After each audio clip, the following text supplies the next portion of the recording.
Students, in this lesson, we are going to be working some problems related to truth tables.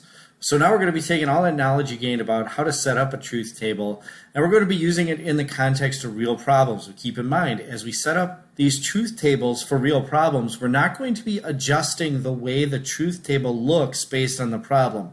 We might adjust what columns it contains, but the columns are always going to look exactly the same. Notice what it's telling us to do. It's telling us that we should interpret the tables for the statements. It doesn't mean we change the table for each statement. We change our interpretation, what the table means for a statement. All right, but the first few questions don't involve truth tables at all. Letter A asks us to state the converse of the statement. If a quadrilateral is equiangular, then it is a rhombus. Well, all I need to do is switch the hypothesis and conclusion. If a quadrilateral is a rhombus, then it is equiangular. And that one just sets off alarm bells in my head. I don't think that one's going to be true because I know a rhombus isn't equiangular, it's equilateral. All of the sides are the same length. The angles aren't necessarily the same length. All right, now let's continue.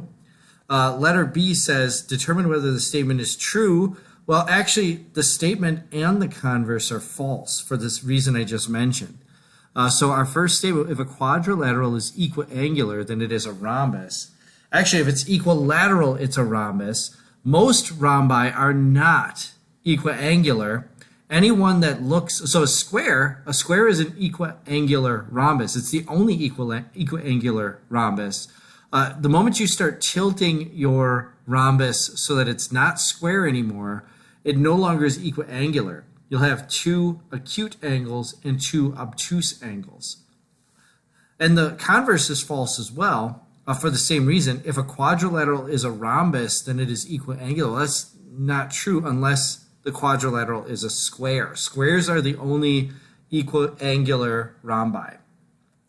All right, and then letter C, write the biconditional of the statement. The biconditional is the statement that uses if and only if that combines the statement and the converse. Here's what that's going to look like. I state the first, the hypothesis, and then if and only if, and then the conclusion, and I have to do it from the original statement here. So that's going to look like this. If a quadrilateral is equiangular, I'm sorry, not if. If goes in the middle. A quadrilateral is equiangular if and only if it is a rhombus. And this is not a true statement because a quadrilateral will be equiangular if and only if it is a square. A square is the only equiangular quadrilateral. So if rhombus were just simply replaced with the word square, this would be a true biconditional. Then we would say if a quadrilateral is square, then it is a rhombus. Or, I'm sorry, if a quadrilateral is equiangular, then it is a square. Is that true though? Because a rectangle would also be equiangular, but it's not square because the sides are not the same length. So it has to be equiangular and equilateral. There's a lot of layers to this. But the bottom line here is that this is not a true biconditional. All right, moving on. The next part asks us to, and actually the rest of this asks us to make truth tables. So I've actually just combined the rest of these into one set of answers here. We're going to make truth tables for D and E, and then for F and G. The chef special at a 5-star restaurant offers its customers a complimentary appetizer based on the choice of entree. If customers order a filet mignon entree, they receive leek soup for the appetizer. Why would you want leek soup? What, does the bowl have a hole in it or something? Anyway, if customers order grilled salmon for the entree, they receive baby spinach salad for the appetizer. We need to make some truth tables. And because there's two if-then statements, there's going to be two truth tables, okay? Our first truth table is going to look like this. First of all, here's the hypothesis. Notice that under the hypothesis, this looks like the truth table for every hypothesis. This looks like the truth table for every conclusion. And within these two columns of my truth table, I have every single possible combination of true and false. True, true, true, false, false, true, false, false. Okay? Now I'm going to make my statement. My hypothesis, by the way, is customers order a filet. We're going to do the filet mignon first. They receive the leek soup. Here's my actual conditional statement. If customers order a filet, then they receive leek soup. Now, for this statement, I'm always going to go true, false, true, true. So if both my hypothesis and conclusion are true, that means that the conditional statement is true. But remember, if my hypothesis is false, in either of these cases a hypothesis is false, it doesn't matter whether the conclusion is true. Like if I don't have any customers that come in and order a filet, how am I going to know if they would have received leek soup? So if the hypothesis is false, the statement is automatically true because I haven't disproven it yet. The only way to disprove it is with this row. I'm just going to color this row the same way that our book does. This is the only row where there can possibly be a counterexample. So if I have a customer who orders a filet and gets something other than leek soup as an appetizer, that means that my statement is false. That is the only way to disprove the conditional statement. All of the other versions of truths and falses come out to be true for the statement because I haven't disproven it. All right, what about the converse of the statement? The converse looks like this, okay? And all the converse does is it replaces the hypothesis with the conclusion and the conclusion with the hypothesis. If this is now my hypothesis, the only version that can possibly be false is the one where my hypothesis is true and the conclusion is false, which is this third row. So a converse always looks like this: true, true, false, true. Because anytime my hypothesis is false, I can't prove my statement false. So this one and this one will have to be true. And then this one is still true, true, so it's true as well. This is the one where my hypothesis was my conclusion, now it's my hypothesis, is true, and the conclusion is false. So therefore, this would be the counterexample to the converse. And then lastly, the biconditional. Biconditionals always look like this.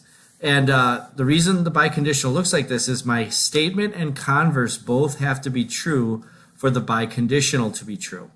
So if I say that customers order a filet if and only if they receive the leek soup, let me just make sure, order a filet if and only if they receive the leek soup. That means that both the statement, if they order a filet, they receive leek soup, and they receive leek soup, if they receive leek soup, they order a filet. Both of those have to be true. Well, what are those situations? If my hypothesis and conclusion initially were true, that means that the statement and its converse are true, and therefore the biconditional is true. The other case is where my hypothesis and conclusion were false, were both false, which means the statement and the converse couldn't be disproven. It could be disproven from that hypothesis and conclusion, so neither can the biconditional. I haven't had a customer order a filet, and I haven't had a customer receive leek soup for anything else, so therefore I can't say for sure that customers order a filet if and only if they receive the leek soup. I can say that, though, for sure, if every customer who comes in orders a filet and receives the leek soup with their filet and nothing else. That's what the converse is. If they received leek soup, the only customers who received leek soup were the ones who ordered a filet. So that's an if and only if position. The same exact truth table pattern applies in the other example. In fact, for every example, it wouldn't matter. This is always going to be the pattern for the hypothesis, conclusion, and for my add-on columns, the statement, the original conditional statement, the converse of that statement, and the biconditional. These columns will always look exactly the same. They have to. That's how truth tables work. So once again, I'm just going to highlight my row that I want to see here. And let's take a look at what we're saying here. So if customers order the salmon, they receive a baby spinach salad. This is exactly the same as the ordering a filet and receiving leek soup. So I'm not going to spend a lot of time on this. All I wanted to point out here, I didn't highlight these. I should highlight these. All I wanted to point out here is that these two truth tables look exactly the same because they have to. And then finally, there's another situation we can use truth tables. It doesn't have to be a conditional statement. We can also make a truth table when we have a hypothesis A And another statement, B, okay, these, when I say hypothesis and conclusion, really we're just making statements, and we can use the conjunction and disjunction of the statements. Now, those are going to look a little different from these. The hypothesis and conclusion statements are going to be the same as the first two statements. So let's just take a look at those, okay? So here's my P statement. A customer orders a filet. Okay, so this is the same as the hypothesis of my first statement here. And then my second statement will be the customer receives baby spinach. Okay, so I'm looking for the statements, a customer orders a filet. That's my first statement, my P statement. My second statement I'm going to call my Q statement. A customer receives baby spinach. If both of those are true, then that means that the conjunction of the statements, if, let's see, P and Q, no if, just P and Q, the conjunction of the statements is true because P and Q happened. A customer orders a filet and they received baby spinach. But the only case where the conjunction is true is if both P and Q happen.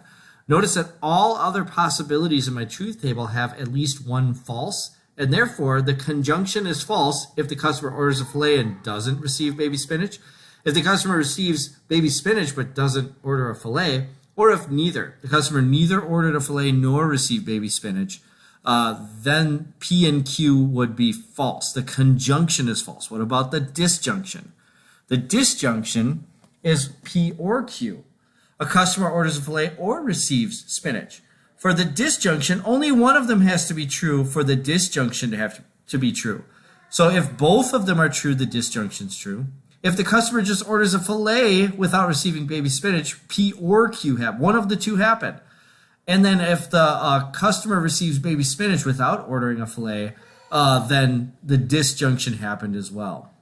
And then finally, if neither of them happen, the customer didn't order a filet or receive baby spinach, then the disjunction is false. That's the only case where the disjunction is false, when neither of them happened.